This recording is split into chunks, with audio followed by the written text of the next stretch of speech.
Xin chào thân ái và quyết thắng, chào mừng các bạn đã trở lại với channel của mình là Quân Torico đây. Rất vui khi gặp lại các bạn trong video hướng dẫn Rust City. Và xin chúc bạn có một ngày thật là tốt lành, tràn đầy niềm vui trong cuộc sống. Xin chân thành cảm ơn. Và ngày hôm nay mình sẽ làm video hướng dẫn kiếm phút cao cấp trong tựa game Rust City nha các bạn. Wow. Ok, và chúng ta phải nắm được một cái nguyên tắc khi mà chúng ta muốn có nhiều trái cây. Đó là việc chúng ta tăng lượng trái cây có thể kiếm được sẽ phụ thuộc vào việc là mình tăng level nha các bạn. Và một lần nữa mình có nhấn mạnh ở đây, đó là kiếm phút cao cấp. Cho nên là những nơi mà chúng ta có thể kiếm phút nhưng mà ít, giống như là trong nhiệm vụ hay là ở trong sổ bốc, thì chúng ta cho qua nha các bạn. Ta chỉ đề cập tới những nguồn phút gọi là dồi dào, có thể là phát triển nhiều để các bạn. Các bạn thấy thì trái cây của mình hiện tại đang là 340 mê trái cây nha các bạn. Một lượng trái cây phải nói cũng khá là nhiều phải không các bạn?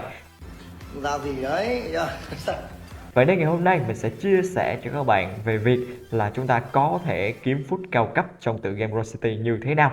Đấy, và đầu tiên thì nhắc lại nguyên tắc là chúng ta phải lên level để mà có thể là kiếm được nhiều phút. Thì các bạn có thể là xem lại video hướng dẫn lên cấp thần tốc nha các bạn. Và cái sự tương quan giữa việc lên level và việc là chúng ta gọi là gia tăng lượng trái cây kiếm được, thì các bạn có thể nhìn vào ở trong bảng này. Đây là một bảng khi mà chúng ta lên một cái số lượng level nhất định thì có thể là đổi được những cái mốc mà phải nói là trái cây nhiều hơn. Thì chúng ta sẽ kiếm trái cây khi mà chúng ta gọi là tham gia các sự kiện nha các bạn. Đấy, thứ nhất chính là tham gia các sự kiện. Khi mà các bạn có được một cái lượng level ok gấp rồi thì khi các bạn tham gia sự kiện, các bạn sẽ thấy là trái cây các bạn kiếm nhiều hơn. Và đặc biệt là trong những sự kiện chúng ta đi con xanh, các bạn biết thì chúng ta đi con xanh ở những cái mốc mà giống như đi để mà lấy trái cây thì rất là nhiều các bạn á. Và những cái sự kiện khác thì chúng ta sẽ tập trung vào những chiếc rương để chúng ta có thể là mở ra được trái cây. Ví dụ như là những chiếc rương mà có dấu chấm hỏi thì chúng ta cũng có thể mở để mà lỡ như lại ra được rương cao cấp phải không các bạn? Ảo thật đấy. Còn những chiếc rương mà cấp M, cấp L rồi cấp XL chúng ta cứ lấy đi các bạn á. Mày không thoát được đâu con trai. Toby không tình yêu. Ok, và thứ hai đó chính là save phút khi mà có điều kiện về vàng nha các bạn. Ở đây là nhấn mạnh một chỗ là khi có điều kiện về vàng, có nghĩa là nếu như mà vàng của chúng ta không nhiều đấy các bạn, thì chúng ta cũng không có nhất thiết là phải save trái cây trong đây đâu các bạn á.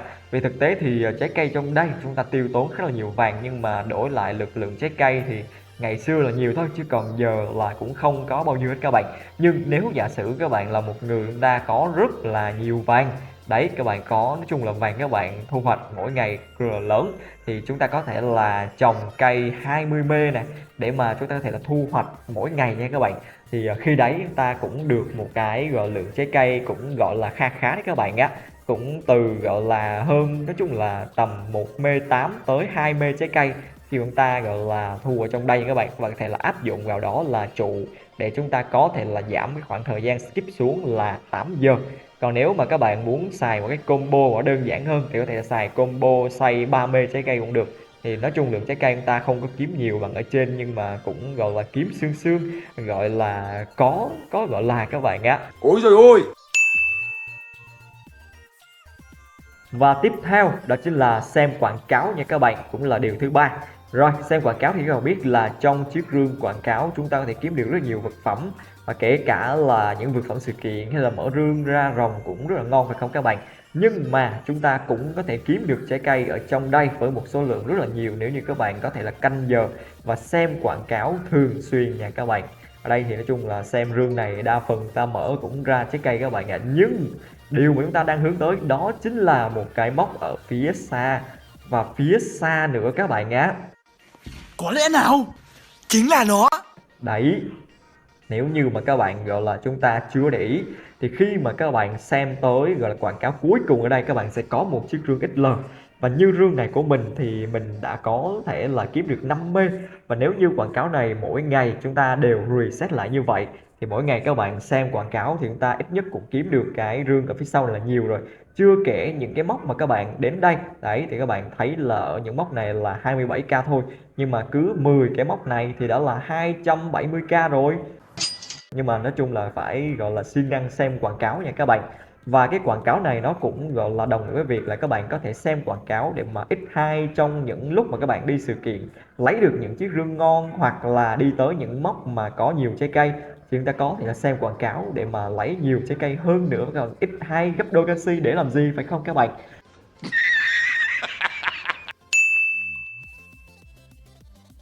Và điều thứ tư đó chính là mở device pass nha các bạn. Thực ra thì ở đây chúng ta có hai chế độ. Thứ nhất là mở device pass trên đây, mở bằng tiền đấy các bạn á, thì không cần phải nói rồi, lượng trái cây chúng ta kiếm được ôi thôi là nhiều luôn các bạn á. 520.000 băng môn đồng giáp. Đấy, các bạn có thể thấy trên đây rương nào là rương xịn sò 3,4 mê các bạn, mà đâu phải chỉ có một rương đâu. Đi tới gọi là những chỗ này rồi cũng có gọi là 2 rương, 3 rương, ui rồi 4 rương các bạn ạ. Ngoài ra còn game và rất là nhiều vật phẩm. Thì tất nhiên đó là về cái vấn đề mở device pass sẽ là thuộc về điều kiện của mỗi người. Cho nên là cái lượng trái cây mình đề cập ở đây là nếu như các bạn không mở device pass thì giống như mình, chúng ta có thể là kiếm những cái lượng trái cây ở mức gọi là ít thôi các bạn ạ. Đấy, như là cái rương này 130 gọi là 7k. Nói chung là lúc trước thì cũng khá là nhiều cái gọi là rương ở trong đây, nhưng mà giờ thì ít lại đấy các bạn. Không sao, nói chung là chúng ta dù sao cũng tham gia để mà lấy off rồi lấy huy hiệu, phải không các bạn? Đây cũng là một cái con đường cho gọi là các bạn tham khảo thôi. Ví dụ đây các bạn thấy ở đây nè, đó 13.7 mê trái cây nè các bạn ạ. Đó, game nè, thấy rất là ghê gớm luôn các bạn á. Nhưng không sao, chúng ta gọi lấy ở các mốc free cũng được. Nhiều lúc có những cái sự kiện ta được gọi là nhiều cái rương này hơn, cũng gọi là an ủi các bạn á. Rồi sao chúng ta gọi là chơi cày chay là chính mà. Quá chuẩn luôn. Và điều thứ năm đó chính là đánh rescue nha các bạn. Thì rescue là một nơi mà chúng ta có thể đánh để mà lấy những chú rồng. Nói chung cũng có rồng xịn ở trong đây các bạn ạ. Đó chính là chú rồng sông thủy. Thì nói chung là các bạn ưu tiên đánh chú rồng sông thủy trước nha. Và khi mà chúng ta mở đặc biệt là chú rồng legend thì trong đấy sẽ có rất là nhiều rương, và cả là rương trái cây, và cả là rương trái cây có thể random ra game nữa các bạn ạ. Quá ghê gớm. Cả rương trái cây cả game, và số lượng trái cây cũng rất là nhiều các bạn nhé. Chỉ cần chúng ta là đánh chăm chỉ thì chúng ta có thể là kiếm được từ những rương phút đấy một lượng phút cũng rất là đáng kể nha các bạn. Chưa kể là nếu như chúng ta gọi là chọn thêm cho mình những chú rồng mà các bạn muốn để mà sở hữu chú rồng đấy thì gọi là một công đôi việc luôn, phải không các bạn? Vừa kiếm rồng mạnh, rồng xịn sò để đánh. Ví dụ như là nếu như mình gọi là chưa đủ 5 sao chú rồng này, mình có thể là đánh để mà cố gắng lên 5 sao, hay là cố gắng để nâng, hay là chúng ta lấy một chú rồng nào đấy. Còn như mình thì chiến thuật của mình đó là sau khi mình đánh xong chú rồng song thủy rồi, mình sẽ để dành chìa khóa để khi nào mà trong đây lỡ như có mở khóa được chú rồng nào ngon ngon, ta sẽ tranh thủ đánh chú rồng đấy. Thì chúng ta trước sau gì cũng sẽ kiếm được những cái rương game và rương trái cây thôi các bạn ạ. Cực kỳ thuyết phục. Và thứ 6 đó chính là tham gia hòn đảo ma pháp sư nha các bạn. Ở đây thì chúng ta có gọi là hai dạng luôn. Một dạng là giống như hòn đảo ma pháp sư, chúng ta có sẵn trái cây thế này thì chúng ta tham gia đi để mà lấy những chiếc rương đấy. Nhưng mà trong quá trình chúng ta đi tới những cái gọi là bậc cao đấy các bạn, thì chúng ta cũng có thể là kiếm được khá là nhiều trái cây ở trong đây. Nếu như là mở hên nha, đó trời ơi, trái cây gọi là mở từ từ, như mốc cao thì mới nhiều được các bạn. Những mốc cao có khi là chúng ta đi xong chú rồng là cũng kiếm được, nói chung là vài mê trái cây luôn đấy các bạn ạ. Rất là ngon luôn. Nhưng mà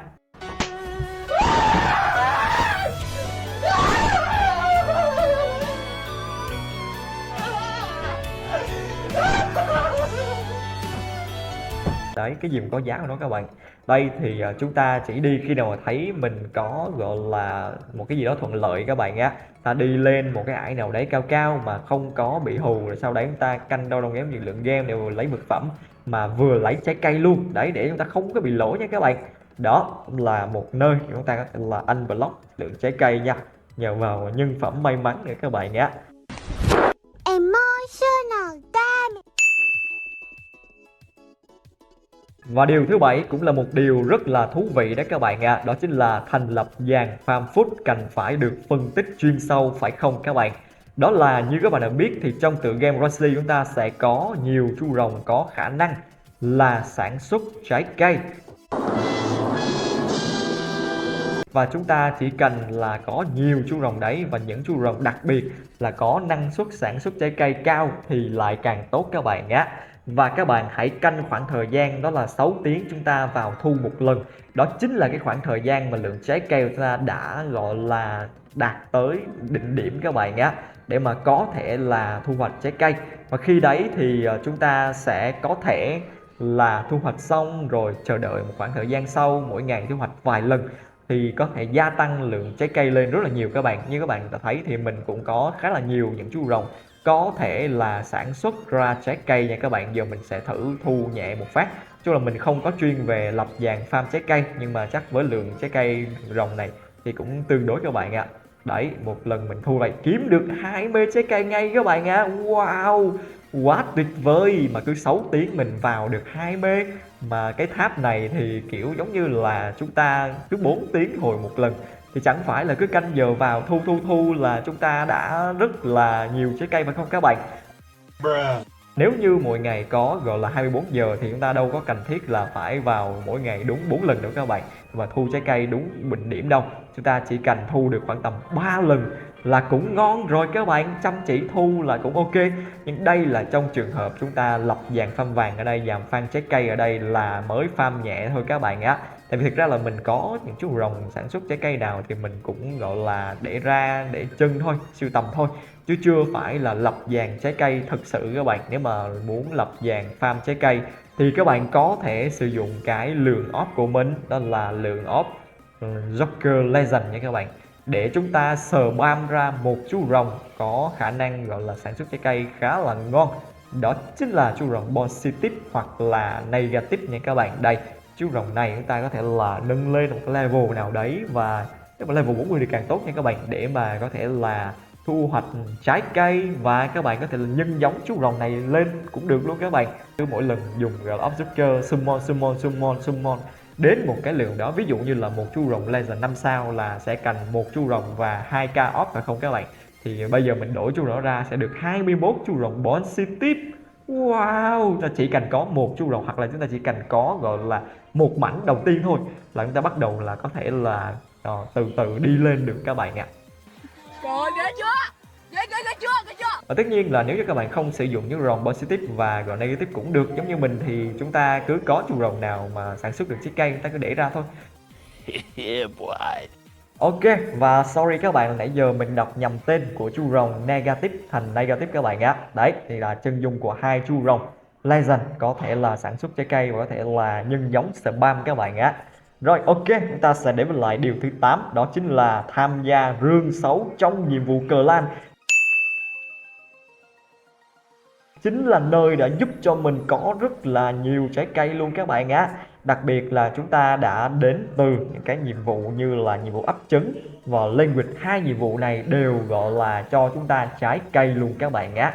Và giống như việc là chúng ta lên được level cao thì ở trong gọi là nhiệm vụ clan mình cũng nhận được rất là nhiều gọi là lượng trái cây luôn các bạn á. Đó là lượng trái cây nếu như ở nhiệm vụ 3 ngày thì sẽ là 11 mê các bạn. Còn nếu như là nhiệm vụ 2 ngày thì đâu đó khoảng tầm là 7 mê. Nói chung là mình cứ rương nào cũng gọi là lấy rương xấu, cho nên là trái cây rất là nhiều nha. Ở những khác của mình trái cây cũng nhiều, đó là do chúng ta tham gia vào gọi là nhiệm vụ clan và chuyên gia lấy rương xấu, đặc biệt là rương xấu của nhiệm vụ ấp trứng và nhiệm vụ language nha các bạn. Mời đẹp.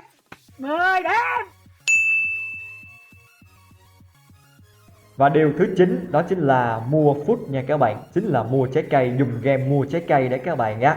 Thì khi mà chúng ta sử dụng game mua trái cây thì các bạn cũng phải ở một level cao nhất định để cho việc mà chúng ta mua ở đây thì ở 1k5 nha các bạn, hoặc là ở 300 game nó phải ở mốc là 3.4 mê và 23 mê ở mốc bình thường nha các bạn.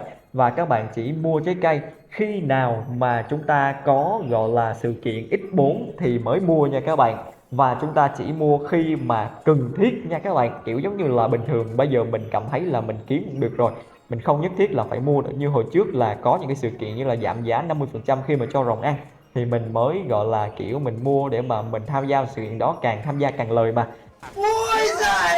Bây giờ thì mình cảm thấy là mình kiếm trái cây cũng rất ok rồi, nên có lẽ là mình sẽ gác lại việc là không mua, nhưng mà các bạn vẫn có thể mua khi mà chúng ta cần thiết và khi có gọi là sự kiện X4 nha các bạn. Đây là điều mà chúng ta có thể chấp nhận được. Được. Hào án.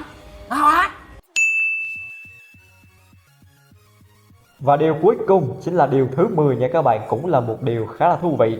Đó là chúng ta có thể off game khoảng tầm là 16 ngày. Cái con số 16 ngày này chính là con số mà mình đã thí nghiệm ở bên nick phụ của mình nha các bạn. Mình off 16 ngày thì mình có quà combat, còn mình off 15 ngày thì mình lại không có các bạn nhé. Vì vậy nên các bạn có thể là thử, và khi chúng ta có được cái gói quà combat này sẽ được nhận là 100 game nha các bạn. Và bên cạnh đó thì cũng sẽ có thêm một lượng trái cây khá khá, nói chung là khoảng tầm 1,6B, có thể là tùy nick của mỗi người. Nhưng mà nói chung thì nếu như các bạn muốn kiếm gọi là trái cây, nó có thể là tham gia các sự kiện, tham gia gọi là nhiệm vụ cờ lan và tham gia hoạt động hòn đảo thì vẫn kiếm được nhiều hơn. Đây là cách mà dành cho những bạn nào của chúng ta gọi là không có nhiều thời gian hay là đang muốn xả stress một khoảng thời gian gì đó, thì sẵn tiện chúng ta gọi là vừa lấy trái cây mà vừa lấy game luôn các bạn. Thông minh lắm. Ok, và vừa rồi đó là 10 điều mà chúng ta có thể làm để mà kiếm phút cao cấp trong tựa game Roi City nha các bạn. Nếu như mình còn sai sót hay là còn thiếu điều gì thì mình mong các bạn sẽ bỏ qua. Và nếu như các bạn thấy video của mình hay thì đừng quên nhấn like và đăng ký kênh ủng hộ cho mình nhé các bạn. Mình sẽ tiếp tục ra nhiều video hay và nói chung là hữu ích. Đấy, và hẹn gặp lại các bạn trong những video lần sau nhé. Xin chào và hẹn gặp lại. Bye bye. Chia sẻ cho thầy luôn. Các em chia sẻ cho thầy đi.